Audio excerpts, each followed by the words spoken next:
A dungeon crawler that can fit in your pocket. A dungeon crawler board game that can fit in your pocket or is somewhat portable. That was the question, looking for recommendations that I was asked. And the first thing that sprung to mind, it's compact. It's a card game. Warhammer Quest, the adventure card game. Now, this title is out of print. It was put out by Fantasy Flight Games. It's been reskinned into their Terranoth universe on there with some slight changes. So in that aspect, the game kind of lives on, but my feeling and experience playing and enjoying both, the flavor, the narrative of Warhammer, the Warhammer universe, the old world, is captured so well, and the mechanics are done really well with it. I prefer the first edition on there. Being out of print, this goes back a couple of years ago when Fantasy Flight, maybe 3 years ago, at this point in the vlog, 3 years ago, Fantasy Flight had a number of Games Workshop titles that they were putting out. GW took those titles back, Talisman being another example. And as such, Fantasy Flight couldn't produce any more. The game was released, but it was only out maybe for a year, and then it stopped being printed. There are still many, many copies, just like Disc Wars, many copies, new copies out there on Amazon, on Miniature Market, for about $25. And for a self-contained dungeon crawler that's both replayability for the quests campaign, but also random dungeon, it works. When I want to play a fast narrative dungeon type game, exploration type game, this is often what I'll pull down on there. So let's explore the mechanics on there, because certainly the narrative of the characters set in the old world, the monsters you're going to fight, the locations you're going to fight, the artwork is drawn, a lot of it from Warhammer Fantasy Roleplay 3rd Edition. It looks really, really well. It really pulls you in. You feel like you're in that universe. You feel like how it plays. So from a narrative perspective of a dungeon crawler card game, it just pulls you right in. But mechanics are key. And there's a couple of interesting innovations in this game, and I applaud Fantasy Flight for taking a risk in game design with these innovations. And for the most part, 90% of the time, they work. So the first thing is, in setting up the quest, you build a deck of enemies based on the quest level, based on a few random piles. You shuffle them up. So it's a theme. You have an idea of some of the monsters that you're going to fight, but you don't know in what order or how they're going to play out. You then build a deck out of location cards. And this is what I really like about the game. The dungeon is a series of cards that represent a location, so it's kind of abstract. You're not building out actual corridors and rooms. It kind of represents the flavor, the narrative of where your party is going. And at the very end, you pick a mission-specific card based on the quest you're playing, and you put that on the bottom of the location deck. So you'll have 2, 3, 4 cards of locations randomized out of a big deck, and then the final encounter underneath. To go through the dungeon, you begin by flipping over one of the exploration cards. It'll resolve with some special effects, some things that you have to utilize. You'll spawn some monsters. You'll have to fight those monsters. You'll have to take actions to explore. And when you explore the location enough, it gets retired, and then you flip over the new one.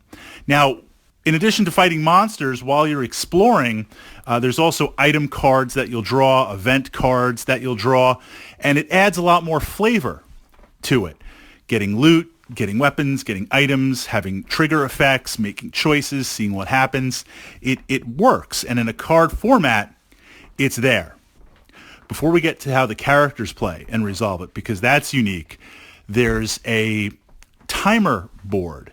And this was one of the innovations of the game that I still really love, because it gives a sense of not only urgency, but it gives a sense of a living dungeon, something going on. I'm not going to give away any spoilers in the quest, but often we'll have a nemesis, an encounter that you have to fight, an end boss, a lieutenant.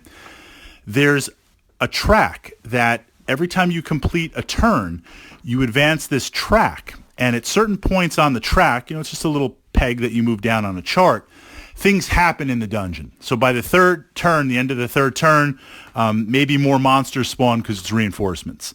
Maybe the lieutenant comes and taunts you and attacks you for 2 rounds. And when you reach the end of the chart, it's not always adventure failure, but then that often triggers the lieutenant or the nemesis or the boss on there.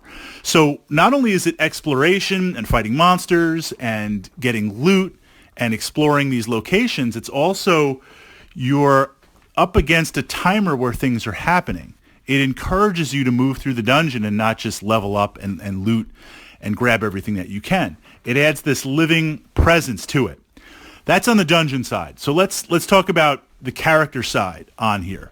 In the base game, you've got the dwarf warrior, you've got the elven archer, you've got the fire wizard, and you've got the war priest on there. And every character has 4 cards, 4 action cards.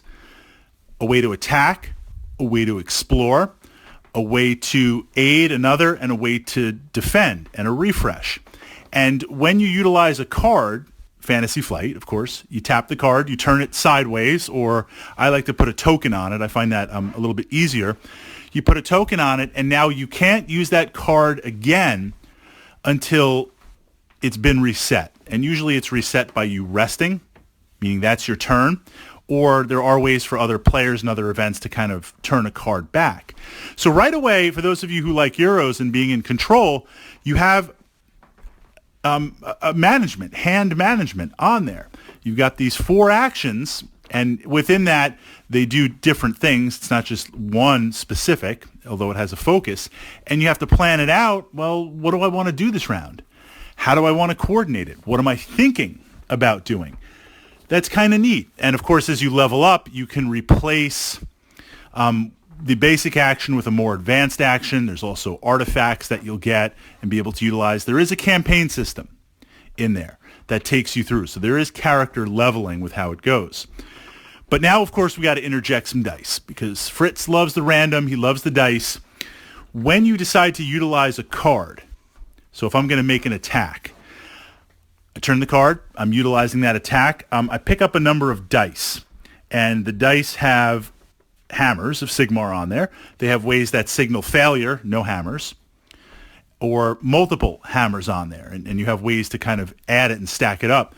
So you roll those dice, and of course there's ways to manipulate them and increase the value. There's also defensive shields on there. So utilizing custom dice that have an element of not just binary, you pass or you fail, but it could be you fail, you pass a lot higher, you pass really high, and then, of course, you can add on higher ways to manipulate, to add bonuses on. It gives you a sense of control by picking the actions you want to take and having the dice. But at the same time, there's that moment where you pick up the dice and you're getting ready to roll them and you're saying to yourself, I really need this. I need this to happen. I need to see what's going on and rolling it out. The campaign stories are linked one after another. There's also a way to just roll up, literally draw up a random dungeon, a dungeon delve, and make your way through there. For about $25, ready to go, a lot of replayability, an awesome campaign. For me, in terms of a dungeon crawler card game, it works fast, it plays fast. Compared that to another title I love, Pathfinder Adventure card game. I love those series, both Generation 1 and Generation 2. But generally speaking, to get the full effect of that game, Pathfinder, you got to play it. It's much more intensive. It's a lot longer. There's multiple quests. That's not a bad thing. But if we're looking at a dungeon crawler just to play out with cards, it works. It is out of print, but there's a lot of new copies on there. 2 official expansions were released. These were character packs. It was a Dwarf Slayer and a Witch Hunter. They're also out there, but they're a little bit more pricey, maybe $20, $25, essentially for the character card and 4 action cards and 4 upgraded action cards on there. That's as far as it got with the expansion before Games Workshop killed it. Now, the interesting piece on this, the Warhammer community, the old world, Warhammer Fantasy, has a long history. There's a lot of people that really love that narrative, love that universe. This game, when it was released, a lot of people really took to it, myself included. There is, up on BGG, massive amounts of new quests, new content, new characters, all professionally done. Meaning the cards you have to print up yourself, whether that's just going to be like on some sort of color jet printer, or you send it out to get it print on demand. But looking at the two, the fan content is amazing with it on there. So being able to print that up if you want more, that's definitely a way to go. The only other game that I've seen the level of fan support that this little, truly a gem of a title has, ironically, is Time Stories. And I love Time Stories. We need more Time Stories, but the fan content is amazing on that too. The fan content almost rivals the base game. Same with Warhammer Quest, the card game on there.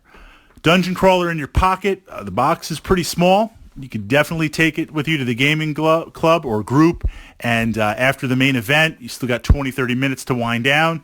Bust out this little gem, go through the Dungeon Crawler, roll some dice, make some decisions, get some loot, slay some monsters. It really works very, very well.